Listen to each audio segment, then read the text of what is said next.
En este video se hablará acerca de la relación entre muerte y literatura, así como aparece en la obra del francés Maurice Blanchot.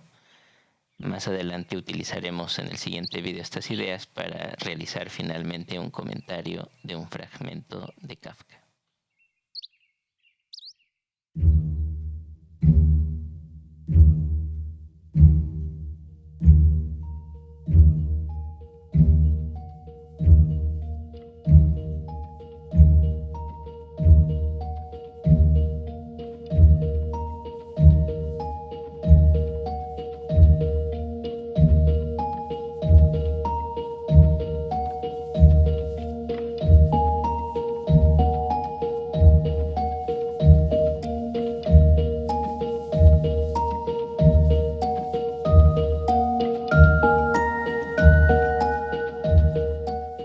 Usaremos algunas ideas desarrolladas por el crítico literario y pensador francés Maurice Blanchot, ideas que son planteadas por él en un libro titulado De Kafka a Kafka, que está publicado por el Fondo de Cultura Económica en su traducción al español.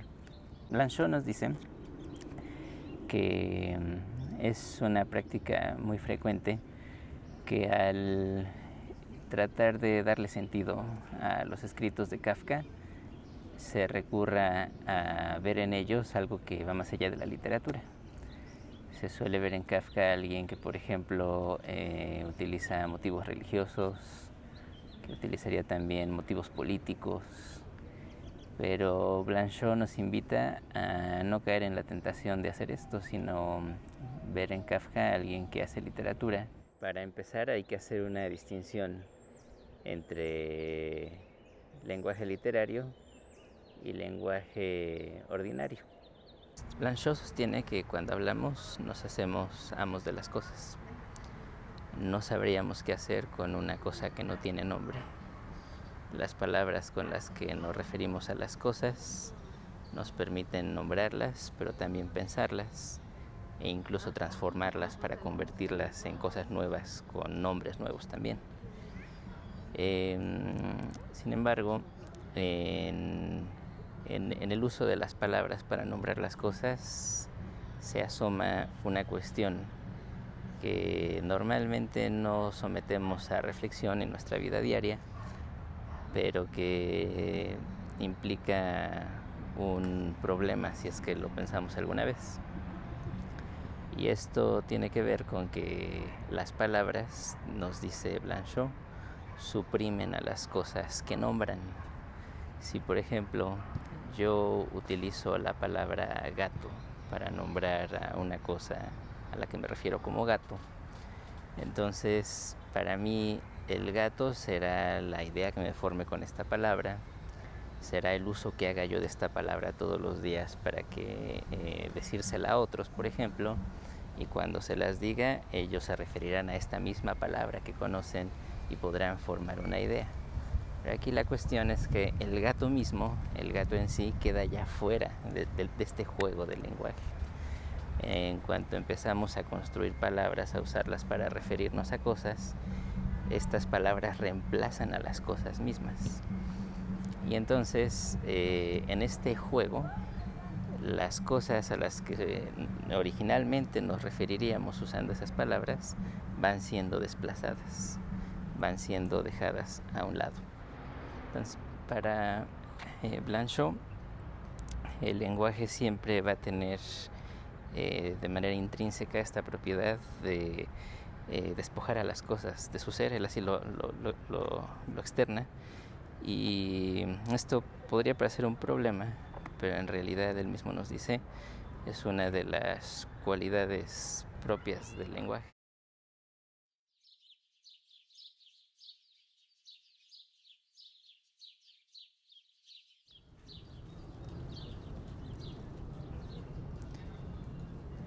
El lenguaje, dice Blanchot, es la ausencia del ser de las cosas, y solo puede nombrarlas despojándolas de su carne, de sus huesos, de su presencia, y una vez que han sido despojadas y quedan ya como puras palabras, entonces es cuando finalmente las palabras cobran sentido. El lenguaje no puede funcionar de otra manera. Esta es su única forma de funcionar siempre que se usa. Cuando usamos el lenguaje ordinario, nos estaríamos olvidando de esto. Y entonces a veces caeríamos también en la trampa de pensar que las palabras que utilizamos son las cosas mismas.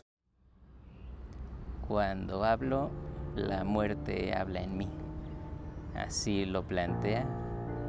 Y justamente esta frase termina de sintetizar toda esta idea en torno a la forma en la que el lenguaje nos despoja de las mismas cosas que pretendemos apropiarnos con su uso. Todo esto es lo que podríamos decir del lenguaje común, del lenguaje que usamos todos los días en todas nuestras interacciones cotidianas, en todas nuestras experiencias diarias. Este sería el lenguaje al que estamos habituados. Y aquí una pregunta interesante sería interrogarse qué pasa cuando me nombro entonces a mí mismo. Porque al final, cuando utilizo palabras para referirme a mí, cuando pienso en lo que soy, cuando me nombro de una manera, no estoy también haciendo lo mismo, no estoy despojándome de mi carne, de mis huesos y sustituyéndome por este lenguaje. Blanchot piensa que sí. Y entonces, así como la muerte está en las palabras que usamos para nombrar las cosas, la muerte también estaría en las palabras que uso para nombrarme a mí mismo.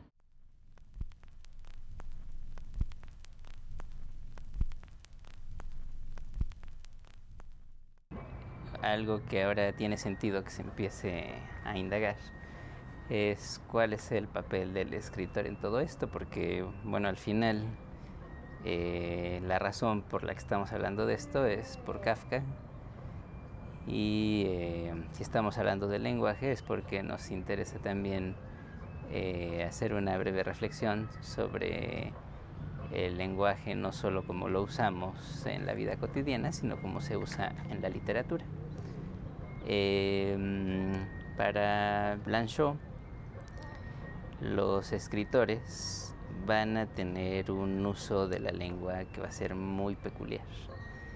La manera en la que se usa el lenguaje, en la que se usan las palabras en la literatura, no será exactamente la misma a la que estamos habituados en la lengua común. La literatura para Blanchot será el acto de volver a recordar cómo es que este proceso de construcción del lenguaje nos hizo usar palabras que le quitaron su existencia a las cosas.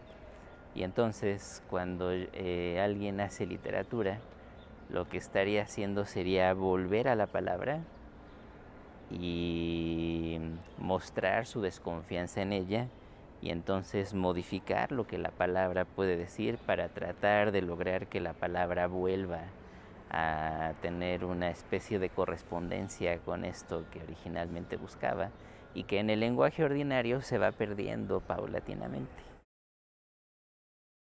El escritor produce obras modificando realidades naturales y humanas. Se convierte en un esclavo vuelto maestro, pues con sus palabras hará el intento de romper con los usos ya establecidos de esas palabras.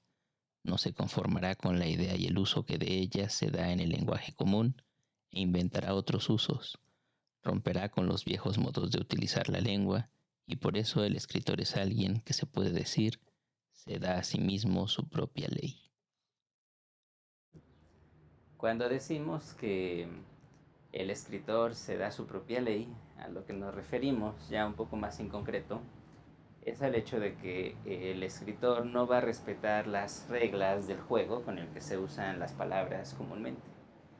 Él va a darle a las palabras significaciones distintas, va a darle usos distintos a estas palabras, y esto va a tener como consecuencia, nos dice Blanchot, que el escritor construirá con este lenguaje, así como él lo usa, una totalidad, ¿sí? Un todo, así lo dice Blanchot, que va más allá de la misma realidad. Aquí lo que habría que tener en cuenta es que, bueno, cuando hablamos de realidad, a lo que nos referimos normalmente en la lengua común es a,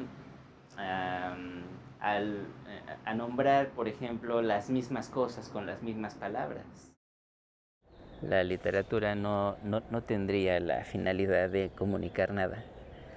La literatura comprendida como un acto de comunicación sería algo que en realidad va más allá del interés primordial de la literatura.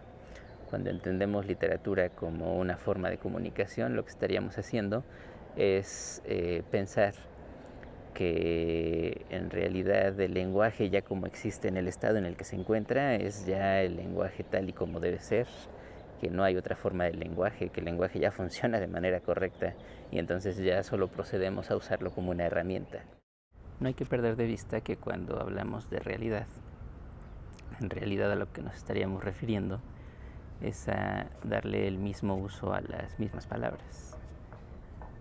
Nos estaríamos refiriendo a nombrar la realidad con los mismos usos del lenguaje con el que todos los demás lo hacen y con el que nosotros siempre también lo hemos hecho. El lenguaje literario tendrá siempre como prioridad la construcción de esta totalidad, sobre todo teniendo en cuenta que el lenguaje común en su uso, al despojar a las cosas de su ser, llevará al escritor en su uso del lenguaje literario a buscar un reencuentro con esta totalidad perdida, un reencuentro con el ser de las cosas.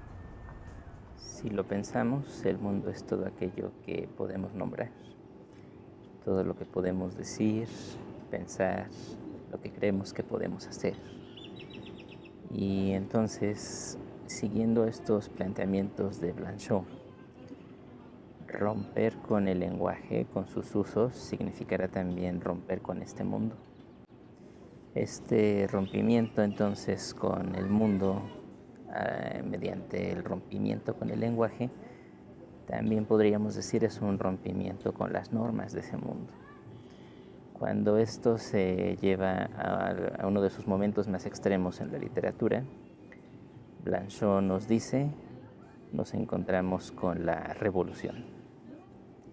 La revolución es un rompimiento con la vida entendida como todo eso que hacemos en el mundo.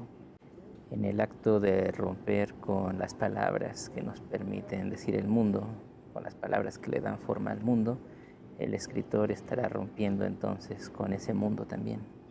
El escritor romperá entonces con la vida así como podía decirla antes dentro de ese mundo. El acto de romper con esa vida previa es la revolución.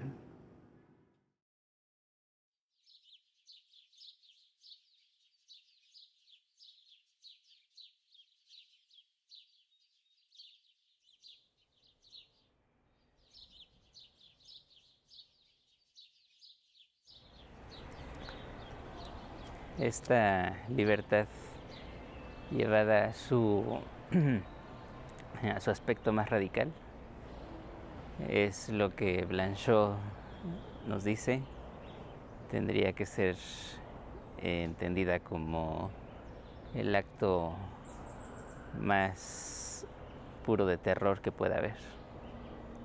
Y los terroristas entonces, en este sentido literario, serían aquellos que ya no solo están dispuestos a acabar con el mundo, así como siempre todos los demás lo nombran, sino acabar consigo mismo. O sea, el escritor lo que estaría buscando hacer es justamente romper con esta significación hueca de las palabras, con esta significación que normalmente ya nunca pensamos en el acto de reflexionarla. Lo que él estaría haciendo sería justamente romper este sentido aparentemente unívoco y claro del lenguaje pero en ese proceso él también tendrá que darse muerte, tendrá que darse destrucción, al menos en la forma en la que él se concibe a sí mismo, y por eso nos dice Blanchot, el escritor queda carente de ser. Y este es un acto más radical que la muerte misma. Y entonces sería este proceso autodestructivo que al mismo tiempo se crea, el que le da lugar a lo que se termina configurando como la vida del escritor. La vida del escritor sería entonces esta que en este constante proceso de muerte descubre la única forma posible de vida.